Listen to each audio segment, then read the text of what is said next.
Hi, it's Tig.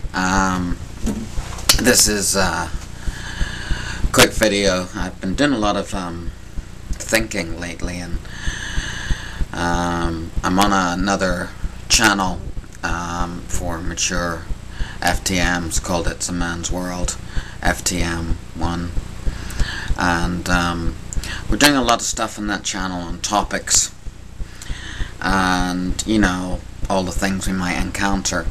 And most of the things that we're talking about are sort of the legalities and the ins and outs, you know, and surgeries and all the obvious stuff. And what I'm finding, because I've been on T for damn near a year now, and what I'm finding is the stuff I don't know.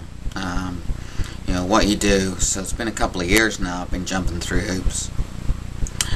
And what you do is, you know, you go to your GP and you ask for your referral, and then you sit and wait.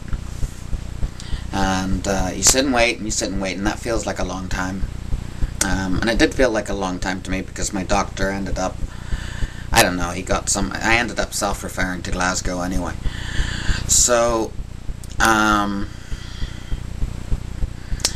so then you get your referral and you get your appointment, and you go and do that appointment, and it's not that exciting. You know, you go have to talk, you know, and you have to talk about who you are, where you've been, what you're thinking, and sort of explain bits about why you feel like this, you know.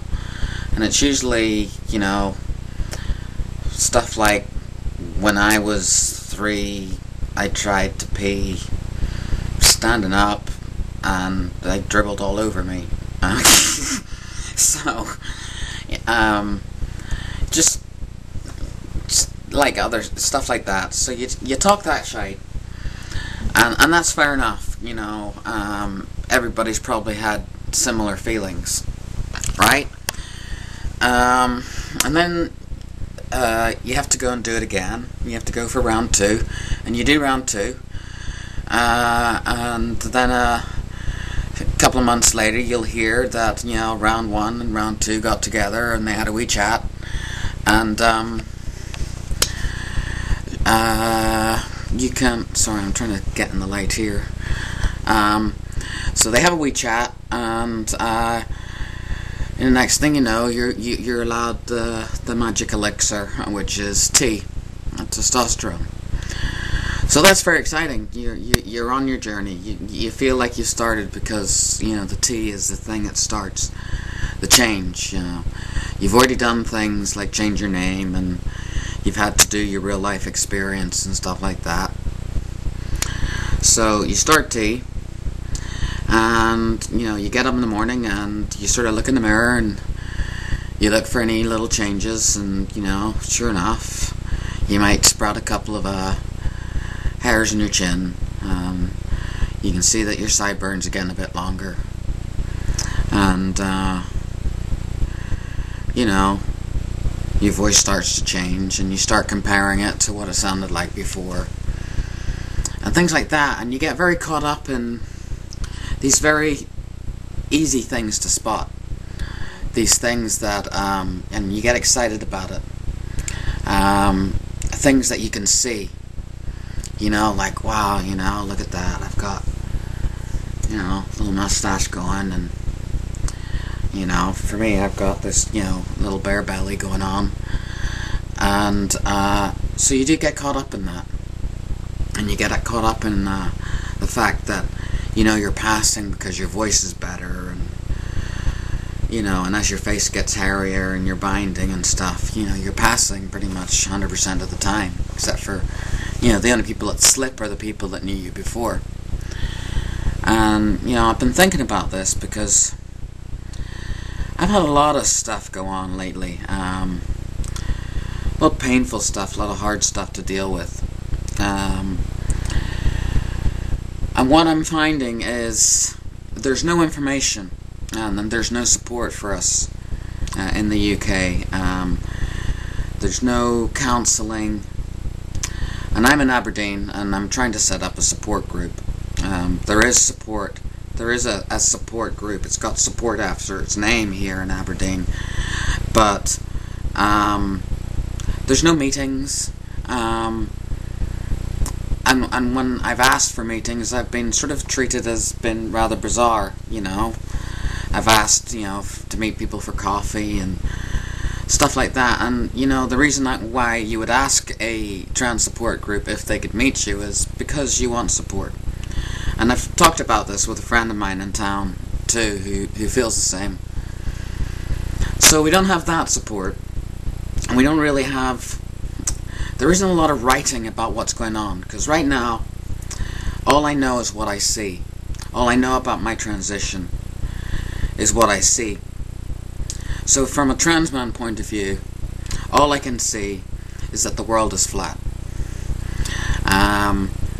Because that's all I know. I don't know what's going on underneath. And there's stuff going on underneath the skin, you know. My brain is firing in different ways, you know, and it's going from, you know, female firing to male firing, and there isn't really any writing about that. There isn't really any talk about it. I've heard of T peaks and valleys.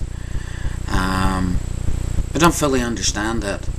I don't think it's a whole lot different than, you know, your menstrual cycle. You know, and the menstrual cycle I found easier. You really sort of knew with your menstrual cycle. You got used to it. You knew when you were mid-cycle and stuff like that. And you know, even if it was brutal, you knew.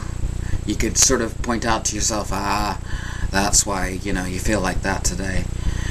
You know, you can figure it out, and you don't really have those kind of signposts when you're on T. And I'm finding that my emotionality is not the same as it was. And what I'm trying to do, I'm trying to take positive steps in dealing with that. And I'm starting with, you know, the obvious things, because, you know, I've been overwhelmed lately emotionally, where, you know, to the point where I just wanted to just be an ostrich and stick my head in the sand and, you know, hide in my man cave. And that's not healthy either. So, you know, I've got research and stuff I have to do this summer. I've got to work, you know, and then I've got to jump into 4th year. And I have to be bloody prepared when I go into 4th year. And, you know, it's a one-shot deal when you do 4th year. In 3rd year Bachelor of Science, if you screw up, you can do retakes in August. In 4th year, if you screw up, you fail. And ain't nothing doing. So, and that's the honours degree. So everything steps up a notch next year. And I have to start taking responsibility for what's going on in my head, and I've got to think about it, and I've got to measure it, and I've got to study it, because I got so caught up in my face and my voice and even my top surgery that I let other things slide and didn't pay attention. And by doing that, I kind of screwed up. And so what I'm trying to do is take positive measures. And one of the things you do when you get in a very low place, you know, a very low depressed place, is procrastination becomes the queen of all. And you put things off. And so that's the first thing I'm going to start targeting, as in a positive point of view, is my friends are pointing me towards a book. And you know, I've read the overview and I ordered it for £1 on Amazon. And basically, talking about procrastination is the idea of eating the frog. And every day when I get up, I'm going to eat the frog, because the idea behind that is,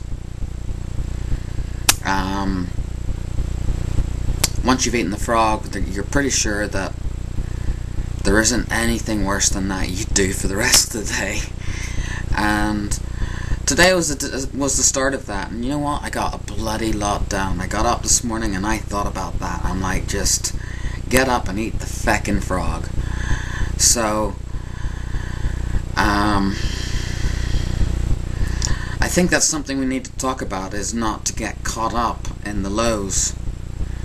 And we've got to learn to find strength in different ways, and we've got to keep learning to self-improve in different ways and not lose ourselves, because I think that's what I had done, is I had lost myself. I had lost myself in personal pain, and I did myself and people I care about a great big disservice by doing that, and I have to fix it now, and I'm going to. So I'm going to start my own personal vlog, and it's not just going to be talking about the physical transition, because we need to talk about, the becoming emotionality, which is a mystery to us because it's not talked about. So that's what I'm going to start doing, is I'm going to talk about how I fight through every day, because some days it is a battle. So that's what I'm going to do, and hopefully that can help people too. But I'm going to keep track of myself, and you can keep track of me too. You see, and every day I got to eat that bloody frog, and so I'll try and keep this regular, because as long as I stay on track and stop that procrastination shite, I will be able to conquer everything else. So I'll talk to you later, and good luck. Have a good week, everybody. Bye.